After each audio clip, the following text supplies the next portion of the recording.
on live for so long.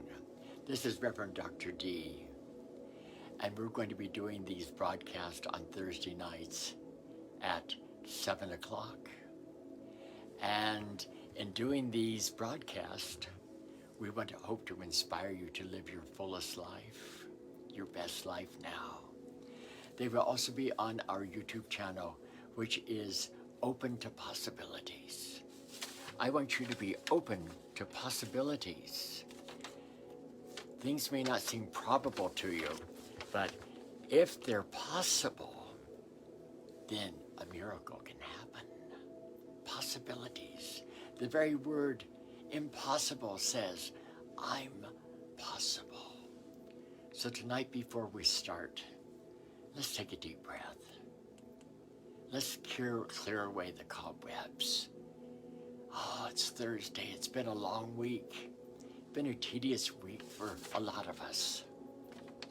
So let's just put aside any preconceived thoughts that we have. And let's see what Spirit has to give us tonight. See how Spirit wants to direct us in a newness for us.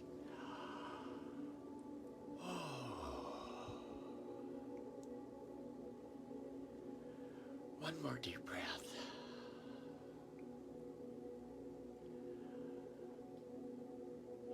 Be open to possibilities tonight.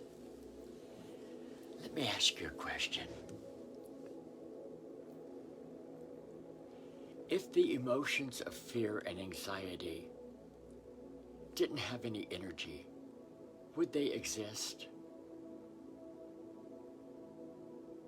Would they exist?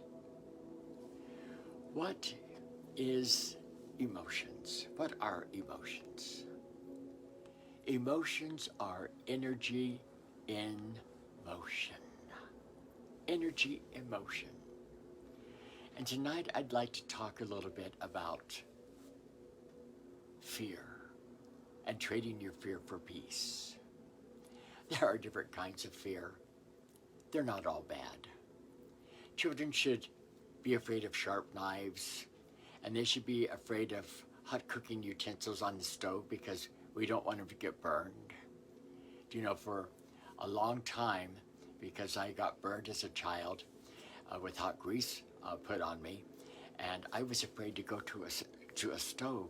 The fear of touching anything on a stove was traumatic to me. So children learn these things because they don't want to get hurt. We don't see them wanting to get hurt. And then there's poisonous snakes that cause serious injury or even death. And these fears are appropriate and they're valuable. They're a valuable part of our survival. They're a valuable part of our lives, and our lives can be scary sometimes. You flip on any news channel, they're all the same. We're reminded that muggings, car accidents, don't get in your car, go anywhere because you're going to get hijacked. Terrorists everywhere, don't get on a plane to go anywhere. Don't go to see a movie anywhere because the shootings go on. We're being literally scared to death. And it's so easy to let fear control our lives. And fear begins to control our lives even in ways that we're not even aware of. It becomes a natural way of life to us that we are afraid. We have healthy fears, and we have some unhealthy fears. We have fears that keep us safe when we use them. And we have fears that help us avoid danger. But our unhealthy fears that we have, they hold us back from growing. They cause chaos in our life. We may fear failure so we don't start something new. We may fear judgment so we're not our authentic self. We may fear commitment. We may fear abandonment. I know my life has been filled with afraid of being abandoned. If I love you, then you're going to leave me. I know you're going to leave me because everybody that I've ever loved has left me. We have these fears that I've got to make so much money. If I don't make so much money, then my needs aren't being met. Or who am I meant to be in a relationship with? And where am I supposed to work? And how am I supposed to look? And that's all related to the ego. The ego's about edge God out. Now, if you have a problem with the word God, every spiritual community says God is love. So let's use the word love. Love, source, creator, love. And when we have things that are related to the ego, we might start to believe that we're not good enough. We might start to believe that we're worthless. We start to believe that we'll never amount to anything, so we start to overcompensate. Or we don't believe that we deserve things, so we don't go for them. We dream, but we don't have any action. You know, there's a story in the Genesis Bible that I really like, and it's a story of how God went into the Garden of Eden. And when God went in the Garden of Eden, he was looking for Adam. So he's looking around, he's calling, Adam, Adam, where are you, Adam? Where are you? And after a while, he finally finds Adam. Adam jumps up behind the bushes, and he has these leaves all over him. And God says, Adam, what is this? And Adam says, well, I was naked. And God says, who told you you were naked? Who told you you were naked? Who told you that you were worthless? Who told you you would never amount to anything? Who told you you don't deserve the best? Who told you? It wasn't love. It wasn't creator. It wasn't source. Because all of the things that are in our lives are to bring out the best of who we are. And anything that is telling us that we're not good enough, who told you? It's time to stop and begin to look inside, begin to see who we really are, that we are the expression. We are the expression of love, or the expression of God on this planet. And anything other than that, who told you that you're not good enough? Fear is the lack of certainty in the Creator, the certainty of source. When we start to doubt the relationship that we have, the oneness that we have, then fear creeps in. You see, we're told that God is spirit. Somewhere along the idea, people wanted to control people, so they decided to make it a misogynistic a way of doing things, and so it was Father God that's going to put a hammer on your head. But even in your King James, if you read, God is spirit. So God has no gender, but yet God has every gender. And God could be transgender.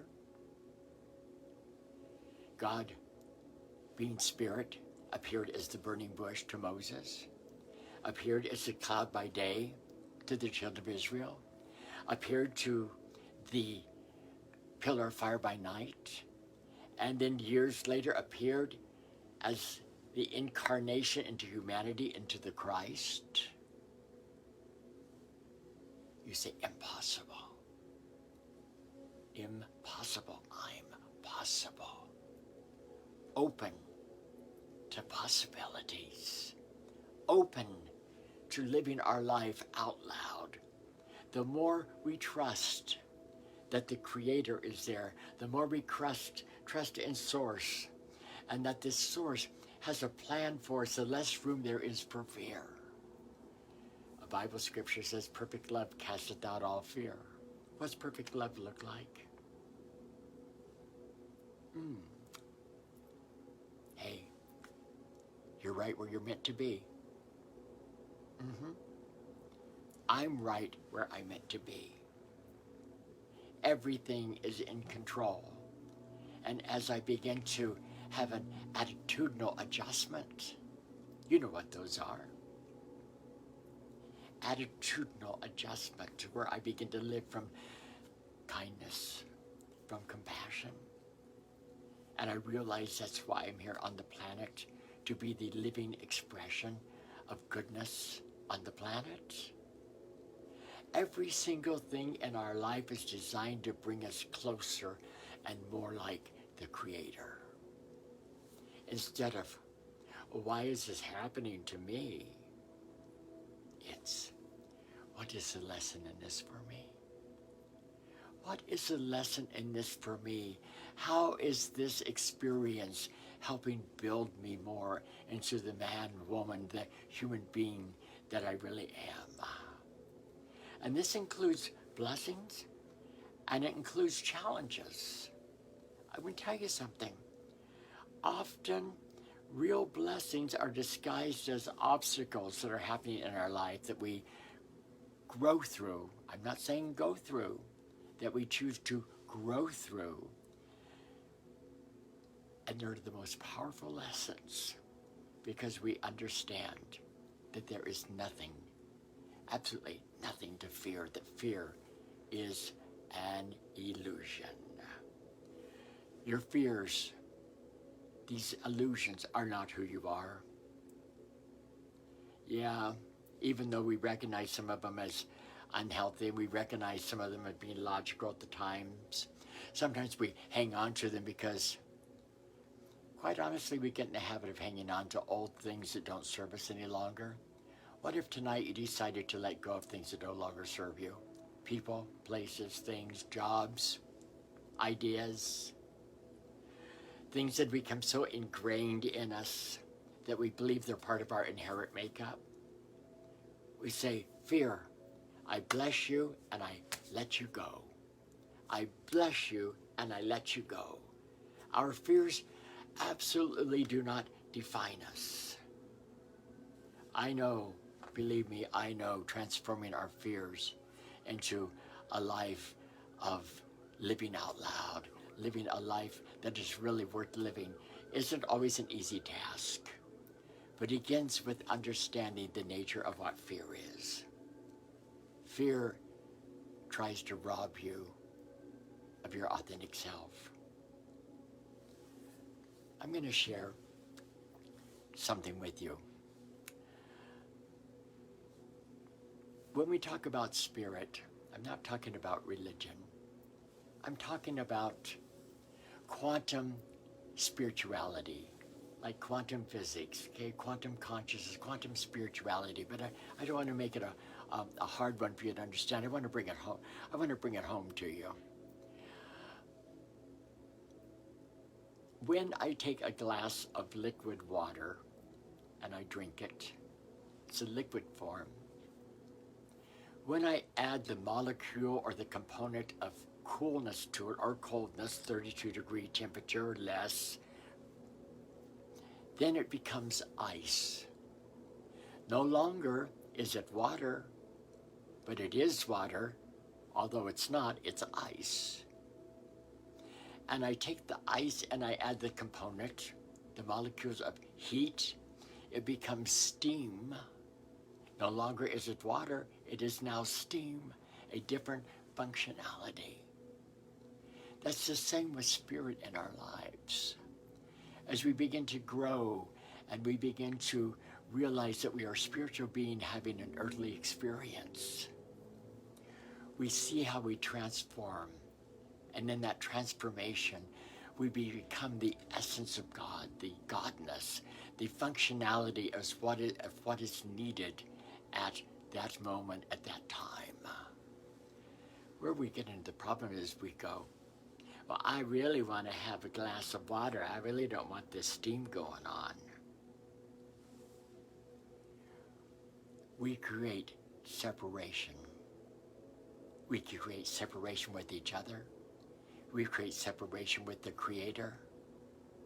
There is no separation. We are the same. And when we begin to see the connection, that there's only one of us here, just different parts of us, then fear is out the window, because you see, when I realize you're part of me, how can I be afraid of you? When I see you're part of me, how can I not reach out and help you? The psalmist David said it this way. He said, I sought the Lord, and he answered me and delivered me from all my fears. Remember, in closing, Jesus, when he was in the boat with the disciples and Peter and them, they were having a chaotic fit and conniption because, oh, we're going to drown. You feel like you're drowning in finances? I felt like that sometimes. Name what you feel like you're drowning in.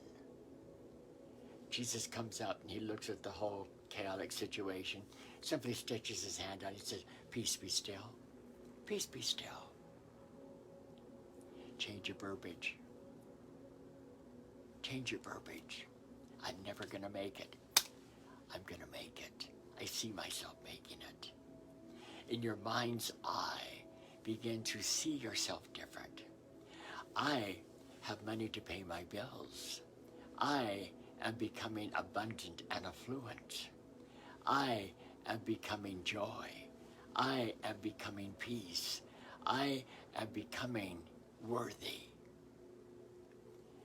And the more you say it, because all of our words and all of our thoughts, thought always has to take some kind of form. And either you're filling yourself up or somebody else is filling you up. I'd a lot rather fill myself up with goodness than have somebody else fill me up with the trash that they try to put on me.